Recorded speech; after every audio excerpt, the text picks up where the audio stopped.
Hello my gorgeous plant people, welcome back to Reading Mindfully. My name is Yana, and today I thought we could do another if I could only keep one video featuring my ficus.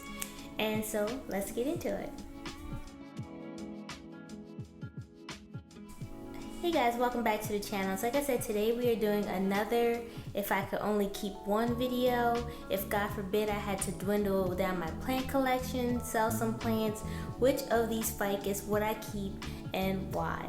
And so let's get started. I'm going to start with the plant that I would definitely not keep. And it's not because I don't like this plant, but it's just, you know, it doesn't give me any oomph. I mean, I still like it. It's still in my collection because I like it. But this would definitely be the plant that I would, you know, ship off first. And so the first plant that I would ship off first would be this burgundy ficus. Like I said, this is a gorgeous plant and it's grown very well for me. You can see how big it is. But it just doesn't have a wow factor. I mean, not to say that you have to have variegation or you have to have texture for all of your plants, but this one is just the least exciting of all my ficus, and so that's why I would not keep this one. But like I said, it's still a very gorgeous plant. I love the shiny leaves that it puts out, the red veining on the back of the leaves, and that deep burgundy color that you see. It's actually a very dark green, but just because it's so dark, it just looks burgundy. But yeah, that is a burgundy ficus, and this would be the one that I would not keep.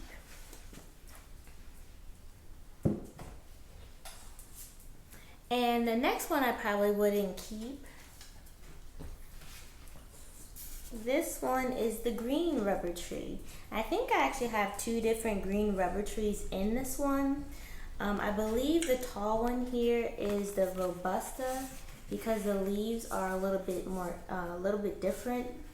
They're a little bit more like oval-like compared to this one here, where the leaves are a lot rounder and more compact. The plant is actually more compact than this one, and they were both outside in the same conditions, so I know it's not a lighting thing. This one is just more compact than this one is. And I believe this one is called the Sophie. These leaves are also a lot rounder, if I didn't mention that. But yeah, I think these are actually two different green rubber trees that I have, which is pretty cool. But I love this tree actually, and I do love how green and just how broad the leaves are. But like I said, this probably wouldn't be the one I would keep. Like I said, I still love it. It's still beautiful, but yeah, there is my green rubber tree. And then for size reference, there you go.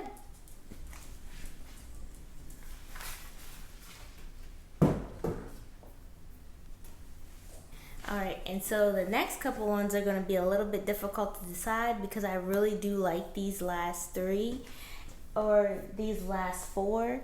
But so yeah, this is gonna be a little hard for me to decide, but I think the next one that I would not keep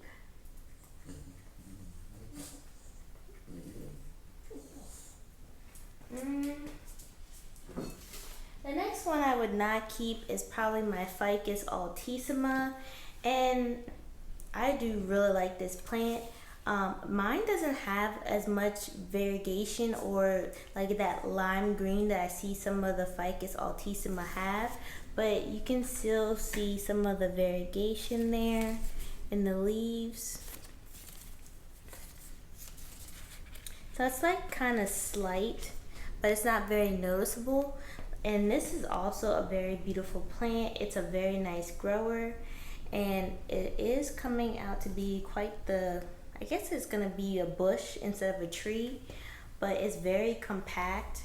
I did just water it because it was a little droopy, but the reason why I wouldn't keep this one is because it's not very like contrasted in the leaves. Like I was saying, it doesn't have that dark green in the middle and that really lime green that you can really tell that it's an altissima.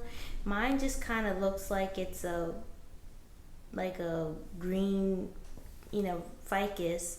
It doesn't have that like punch of color. So if I had to window down my collection, I probably would part with this one, even though I really do enjoy it.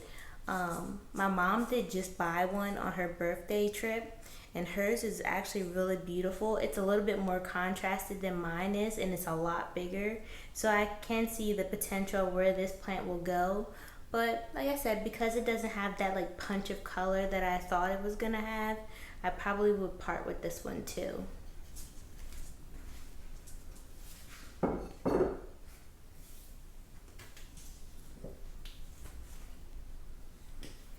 Alright, and so the next one I would probably part with on the same lines of that is my Ficus Audrey. I really like this plant because the leaves just come out so buttery soft. So buttery soft. I cannot believe how soft these leaves are. It's like touching velour, kind of. And like I said, the plant is just gorgeous. But other than it having soft leaves, there's no other wow factor for this one. It just kind of has like oval shaped leaves. And so the reason why I did get this one is because I wanted a ficus that had soft leaves.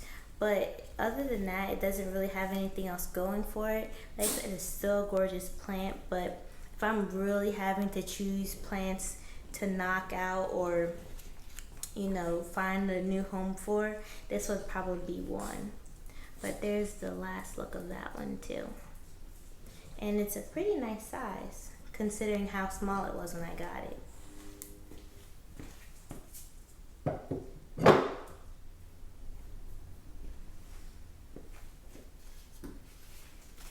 Alright, the next plant that I would probably part with would be my Ficus Ruby. Although this is a gorgeous plant, I probably said that about all of them. I do have 3 stems in this pot. I have this one here, and this one here. Like I said, this is a very gorgeous plant, and I do love the pops of pink. However, if I had to choose between this plant and the next plant, I would go with the next plant because it is a lot lighter. I mean, I do like this one. I do like the pink that has come out on this plant. But I would choose a plant that had a little bit lighter of a green in the middle here. This is a really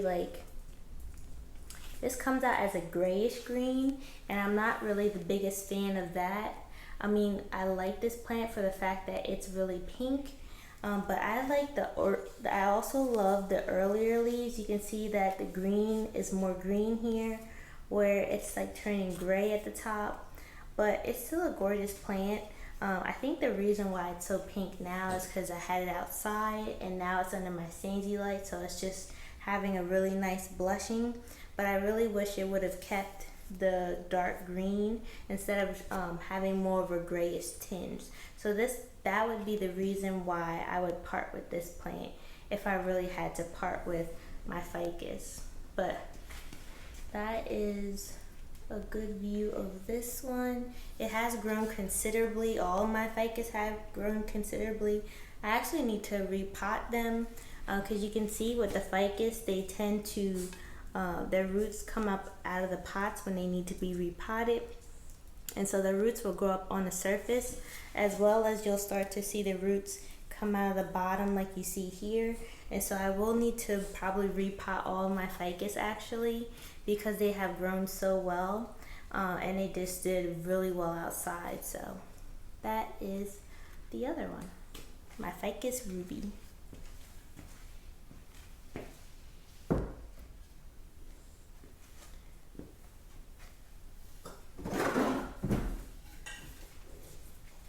Alright, and so the last plant I have is my Teneki. And if you follow this channel, you probably could have guessed that this would be the one that I would keep. This Teneki, we have just come a long way. You can see how big my, it's stuck on my hair. You can see how large my Teneki is. This one definitely needs a repot, but The reason why I love this Taneki is because it offers a nice punch of color for my collection. I have a lot of green plants because I really love green plants. And as far as color, I don't like a lot of color in plants, which is weird. But plants come in purple, orange, and I don't really like those different colors. I feel like it would kind of be distracting for the look that I'm going for. So that's why a lot of my plants are just plain green. But when I do have a chance to put some color in my collection, I do like the creamy whites. I like a little bit of yellow, some chartreuse. And so that's why I really love the Taneki, because it has this creamy white color.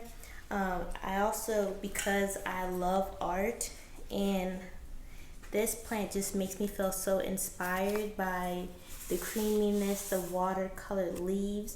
It actually just makes me want to draw or paint this plant, which I'm really looking forward into getting back into my art. And so this is one of the plants that really inspires me in my collection. So this is the one that I would really want to hold on to if I could for as long as possible, because this plant is just really inspiring. I also attempted this plant before and didn't have great success, but because I really wanted to learn about this plant and get the care down, it has done really wonderful for me. But you can see how it's looking. And then the last leaf here is a lot smaller.